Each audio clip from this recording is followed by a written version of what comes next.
नमस्कार साथियों, स्वागत है आपका सुरजीत ठाटी ऑफिशियल पर। फिर से हाजिर हुए हैं आप अगला चैप्टर लेकर, जिसमें पार्ट नंबर 3। अब तक हम कर चुके हैं पुलिस प्रणाली, हम आगे करेंगे मानसिक। तो रियल कंपटीशन क्लास की ओर से पुलिस कांस्टेबल, पुलिस व उप निरीक्षक मानसिक अभिरुचि परीक्षण हम अब तक कर चुके पुलिस प्रणाली। तो अगला है हमारा समकालीन पुलिस मुद्दे एवं कानून व्यवस्था, जिसमें बात करेंगे हम देश में कानून व्यवस्था बनाए रखने की जिम्मेदारी पुलिस की है। वर्तमान समय में पुलिस प्रशासन को वैश्विक विरासतों एवं नवीन चुनौतियों का सामना करना पड़ रहा है। पुलिस बल में दक्षता और ईमानदारी लाने के लिए प्राथमिक आवश्यकता निचले स्तर के कर्मचारियों की सेवा स्थिति में सुधार की है। निचले स्तर के पुलिस कर्मियों को कम वेतन, काम के अधिक घंटे, अवकाश मिलने की समस्या, समय पर प्रमोशन न होना, विभिन्न प्रकार के दबाव, बड़े अधिकारियों का रूखा व्यवहार आदि समस्याओं से जूझना पड़ता है। पुलिस के काम में राजनीतिक हस्तक्षेप बहुत बड़ा है। इसका प्रमुख कारण राजनीतिक व्यक्तियों और अपराधियों का गठजोड़ है। इनके गठजोड़ की खबरें लगातार आती रहती हैं। तो ये हैं आपकी हमारे अभी समकालीन पुलिस मुद्दे एवं कानून व्यवस्था की बात। तो इससे संबंधित कुछ प्रश्न हैं परीक्षा उपयोगी। जैसे क्वेश्चन किया जाएगा आपसे, राज्य में कानून व्यवस्था के संधारण के लिए राज्य की प्राथमिक संस्था कौन है? वो है पुलिस। पुलिस स्मृति दिवस कब मनाया जाता है? 21 अक्टूबर को मनाया जाता है। उत्तर प्रदेश पुलिस द्वारा ट्विटर सेवा कब शुरू की गई? तो वो की गई थी आपकी 8 सितंबर 2016 को। बीमन या फिर महिला पावर लाइन है 1090। राष्ट्रीय मानवाधिकार आयोग की अनुशंसा के अनुसार यदि कोई अधिकारी बिना किसी उचित कारण के प्राथमिक दर्ज नहीं करता तो उसे कितने वर्ष कैद की सजा दी जा सकती है? तो इसका सही आंसर होगा 1 वर्ष की। हम बात करेंगे व्यवसाय के प्रति रुचि, इंटरेस्ट इन प्रोफेशन। तो इसमें रुचि कितनी होनी चाहिए, कैसी रुचि होनी चाहिए, किस प्रकार की रुचि होनी चाहिए, इस पर हम बात करेंगे, प्रकाश डालेंगे। किसी भी व्यवसाय में सफल होने के लिए यह आवश्यक है, चाहे पुलिस डिपार्टमेंट हो, चाहे कोई आपका प्राइवेट हो, निजी काम हो, कोई तो व्यवसाय होगा, तो उसमें व्यक्ति की उस व्यवसाय के प्रति सकारात्मक सोच हो। सकारात्मक सोच व्यक्ति को सृजनात्मकता और नवाचार की ओर भी ले जाती है। यही तथ्य पुलिस व्यवसाय में लागू होता है। यदि हम पुलिस व्यवस्था के प्रति सकारात्मक अभिवृत्ति न रखते हों तो हम कभी भी सफल पुलिसकर्मी नहीं बन सकते। हमारा मन कानून और शांति व्यवस्था में नहीं लगेगा, हम जनता के प्रति न्याय नहीं कर पाएंगे और हमारा समाज में व्यवहार ठीक नहीं होगा। हम पुलिस विभाग में किसी से समायोजन स्थापित नहीं कर सकेंगे तथा हमें कभी भी मानसिक शांति और सहयोग नहीं मिलेगा। पुलिस व्यवसाय के प्रति सकारात्मक दृष्टिकोण का होना सफल पुलिसकर्मी के लिए आवश्यक होता है। इससे संबंधित क्वेश्चन इस प्रकार हैं, व्यवसाय के प्रति रुचि कितनी होती है, कितनी होनी चाहिए और क्यों होनी चाहिए, ये हम बता चुके। इससे कुछ क्वेश्चन लगाएं। तो क्वेश्चन है, अपने व्यवसाय के प्रति रुचि रखना किस स्थिति के अंतर्गत आता है? तो वो आता है मानसिक स्थिति। मानसिकता से ही सब कुछ कंट्रोल होता है। वर्तमान समय में हर व्यक्ति अपने व्यवसाय के प्रति उदासीन क्यों हो रहा है? क्योंकि जिम्मेदारियों की अधिकता एवं आर्थिक कार्यविधि है। अगला क्वेश्चन है, आप अपने कार्यस्थल पर अपने बहुत से कार्य दूसरों से करवाने की कोशिश में लगे रहते हैं, तो आप में अपने व्यवसाय के प्रति रुचि की कमी है। एक कुशल कांस्टेबल है जो अपराधियों में भय पर न्याय व जनता में संवेदनशीलता की भावना उत्पन्न करे। अगला है, व्यवसाय का चयन निर्भर करता है तो सीखने वाले की कार्य कुशलता एवं रुचि पर। अगला क्वेश्चन आपसे किया गया है, नवनियुक्त कांस्टेबल के प्रवेश के साथ जो ध्यान देना होता है वो होता है उच्च अधिकारियों का सम्मान, अधीनस्थों एवं साथियों का सहयोग। अगला क्वेश्चन है, अपनी व्यावसायिक प्रबुद्धता के लिए किसी भी व्यक्ति को अपनी रुचि के व्यवसाय की विस्तृत जानकारी होनी चाहिए, तो वो है प्राय।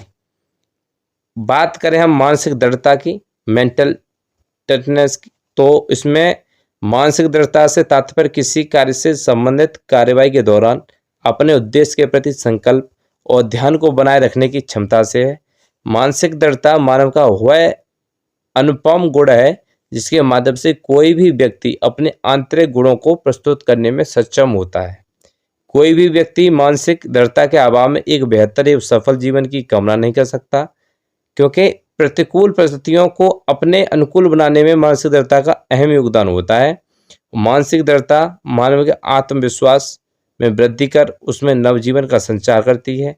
मानसिक दृढ़ता की कुंज स्वप्रेरणा, सकारात्मक दृष्टिकोण, भावनात्मक स्वनियंत्रण तथा संयंत्र व्यवहार के पीछे छिपी दृढ़ इच्छा शक्ति में निहित होती है। इससे अगला क्वेश्चन ये है आपसे, मानसिक दृढ़ता से क्या संभव है? तो आंतरिक गुणों में वृद्धि संभव है। मानसिक दृढ़ता किस प्रकार की प्रवृत्ति है? तो आंसर हमारी तरफ से यह है कि प्राकृतिक एवं मनोवैज्ञानिक प्रवृत्ति है। अगला क्वेश्चन डिपार्टमेंट की तरफ से यह है कि आपके मित्र का पुत्र एक अपराध में गिरफ्तार किया जाता है, आप उसके साथ कैसे व्यवहार करेंगे? तो आप व्यवहार वैसा ही करेंगे जैसा अन्य अपराधियों की तरह करते हैं। अगला क्वेश्चन आपसे यह पूछा जाएगा, मानसिक रूप से दृढ़ व्यक्ति, तो इसका आंसर होगा ऊर्जावान होता है और कुशलता से अपने कार्यों को करते हुए अपने आप को व्यस्त रखता है। पुलिसकर्मी के लिए प्रशिक्षण आवश्यक है, क्योंकि इससे मानसिक दृढ़ता उत्पन्न होती है। प्रशिक्षण का मतलब ट्रेनिंग। आपने एक अभियुक्त को गिरफ्तार किया है, आपका वरिष्ठ उसे छोड़ने को कहता है, आप क्या करेंगे? सही आंसर ये होगा, उसे नहीं छोड़ेंगे। वो वरिष्ठ को समझा देंगे कि इसने ये गलती की है, हम तो फंसेंगे, सो फंसेंगे सर, आप भी फंसेंगे। आपको अपने कार्यालय से एक महत्वपूर्ण कार्य के सिलसिले में दूसरे शहर जाने को कहा जाता है, आप क्या करेंगे? आप इसमें ये करेंगे, यदि कोई विशेष जिम्मेदारी उस समय नहीं है तो आप शहर जाने के लिए तैयार हो जाएंगे। ठीक, एक अपराधी आपको छोड़ देने पर एक अच्छी रकम की पेशकश करता है, आपको वास्तविक रूप में रुपए की आवश्यकता है, आप क्या करेंगे? इसमें आपकी कार्रवाई होगी, छोड़ेंगे नहीं, ये उससे आगे से ऐसा न करने की हिदायत देंगे, ये रुपए नहीं लेंगे, रुपए रिश्वत हो जाती है। बात करेंगे अल्पसंख्यकों की। अल्पसंख्यकों के अल्प अधिकार वाले के प्रति संवेदनशीलता पुलिस डिपार्टमेंट की कितनी होनी चाहिए? तो संविधान में अल्पसंख्यकों को सामाजिक, शैक्षिक व आर्थिक हितों के लिए विशेष उपबंध किया गया है, आर्टिकल 29 और 30। ये दोनों अल्पसंख्यकों के सामाजिक के, शैक्षिक एवं आर्थिक हितों के लिए विशेष उपबंध हैं। आर्टिकल 29 में नागरिकों का मौलिक अधिकार दिया है। राज्य अथवा राज्य की सहायता प्राप्त किसी भी शैक्षिक संस्थान में धर्म, समुदाय, जाति, भाषा के आधार पर प्रवेश पर रोक नहीं होगी। आर्टिकल 30 में सही भाषाई अथवा धार्मिक अल्पसंख्यकों को अपनी इच्छानुसार शैक्षिक संस्थान स्थापित करने पर उनके प्रशासन का मौलिक अधिकार दिया गया है। शिक्षण संस्थानों को दी गई जाने वाली सहायता के संदर्भ में राज्य किसी भी तरह का कोई भी भेदभाव नहीं करेगा, यह अनुच्छेद 29 और 30 में कहा गया है। वर्ष 1992 में अल्पसंख्यक कानून के अंतर्गत अल्पसंख्यक राष्ट्रीय आयोग की स्थापना की गई थी और राष्ट्रीय अल्पसंख्यक आयोग प्रतिवर्ष 18 दिसंबर को अल्पसंख्यक दिवस के रूप में मनाया जाता है। 12 अगस्त 1995 को उत्तर प्रदेश शासन द्वारा अल्पसंख्यक के वक्फ नाम से एक अलग विभाग का भी गठन किया था। अल्पसंख्यक आयोग को कानूनी अधिकार प्रदान करने वाला प्रथम राज्य है तो वो है आपका बिहार। हाल ही में किस राज्य की सरकार ने जैन समुदाय को अल्पसंख्यक का दर्जा प्रदान किया है? तो गुजरात ने किया है। भारत का संविधान मान्यता प्रदान करता है, वो करता है धार्मिक भाषाई आधार के लिए। भाषाई अल्पसंख्यकों की सुरक्षा के लिए राष्ट्रीय आयोग निर्माण का अधिकार किसे दिया गया है? तो राष्ट्रपति को दिया गया है। बात करेंगे हम बहुसंख्यक जनसंख्या को अल्पसंख्यकों के प्रति कैसे व्यवहार रखना चाहिए? तो सौहार्द का व्यवहार रखना चाहिए। वंचितों को किस प्रकार का शोषण झेलना पड़ता है? तो उन्हें झेलना पड़ता है सामाजिक। अल्पसंख्यक माने जाने का आधार है भाषा एवं धर्म। अल्पसंख्यक वर्गों के हितों का संरक्षण बढ़ता है तो अनुच्छेद 29 में। क्वेश्चन है, आपके थाने में विभिन्न समुदाय के सिपाही हैं जिसमें एक अल्पसंख्यक है, आप बिना किसी भेदभाव के मिलजुल कर रहेंगे। बात करेंगे हम लैंगिक संवेदनशीलता की। तो प्रारंभ में नर और नारी में पूर्णतः समानता रही, उनके साथ लैंगिक आधार पर कोई भेदभाव नहीं बता गया, लेकिन जैसे जैसे मानव सभ्यता का विकास होता गया वैसे वैसे नारी का महत्व कम होता गया तथा उसमें समाज में सती प्रथा, बाल विवाह, दहेज प्रथा, भ्रूण हत्याएं, ऐसे कुछ आदि कार्य जिनमें कुचक्र में पिसना पड़ा। यहाँ तक कि स्वतंत्रता प्राप्ति के बाद भारतीय संविधान में स्त्रियों की स्वतंत्रता, समानता, सम्मान के लिए कई ठोस उपाय किए गए।